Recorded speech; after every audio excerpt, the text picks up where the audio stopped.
ఈ రోజు రెసిపీ నా ఫేవరెట్ అయిన సాంబార్. మనం రెగ్యులర్ గా చేసుకునే ఈ సాంబార్ ని తొందరగా అలాగే రుచిగా ఎలా చేయాలో చూద్దాం. ప్రాసెస్ లోకి వెళ్లే ముందు నా అదొక రిక్వెస్ట్, ఇంకా మీలో ఎవరైనా మన ఛానల్ ని సబ్స్క్రైబ్ చేసుకున్నట్టయితే సబ్స్క్రైబ్ చేసుకోండి. అలానే ఫేస్బుక్ అండ్ ఇన్స్టాగ్రామ్ లో ఫాలో అవ్వండి.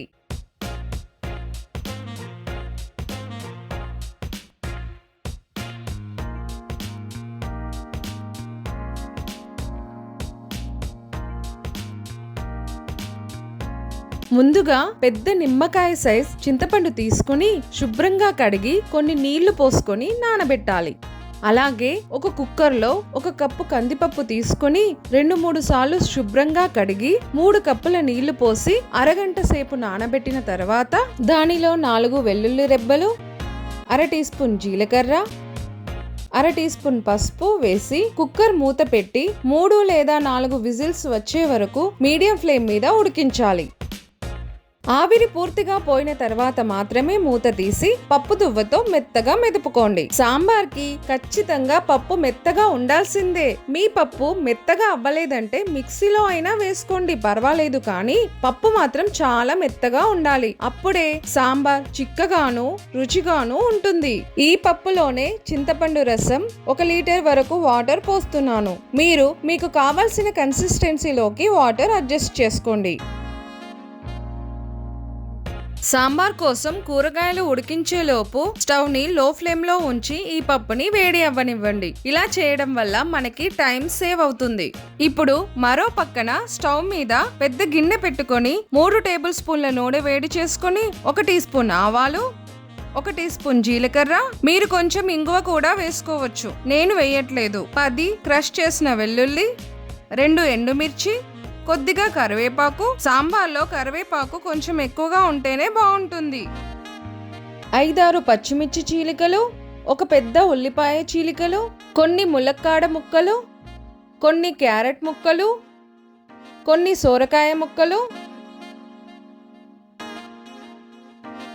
1 పెద్ద టమాటా చీలికలు వేసి ఒకసారి కలుపుకొని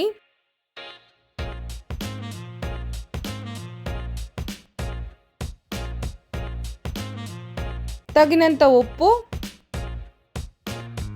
1 టీ స్పూన్ కారం, 1 టేబుల్ స్పూన్ సాంబార్ పొడి, 1 టీ స్పూన్ పసుపు వేసి బాగా కలుపుకొని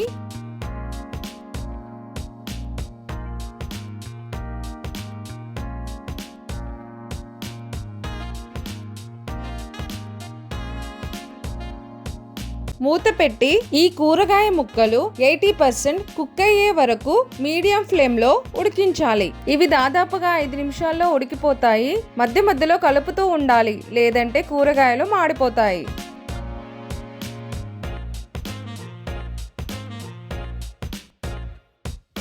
ఇప్పుడు మనం వేడి చేసిన పప్పుని దీనిలో పోసుకోవాలి. కొంచెం కొత్తిమీర కూడా వేసి కలుపుకోవాలి.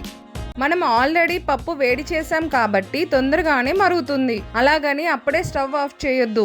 ఇలా కనీసం 10 నిమిషాలు మరిగించుకోవాలి. సాంబార్ ఎంత ఎక్కువగా మరిగితే అంత రుచిగా ఉంటుంది. మీరు ఈ స్టేజ్ లో రుచి చూసి ఉప్పు, అలాగే పులుపు ఎక్కువగా ఉన్నా మరీ చిక్కగా ఉన్న వాటర్ యాడ్ చేసుకోవచ్చు. ఇప్పుడు స్టవ్ ఆఫ్ చేసి సర్వింగ్ బౌల్లోకి తీసుకోవాలి. అంతేనండి, గుమగుమలాడుతూ నా ఫేవరెట్ సాంబార్ రెడీ అయిపోయింది.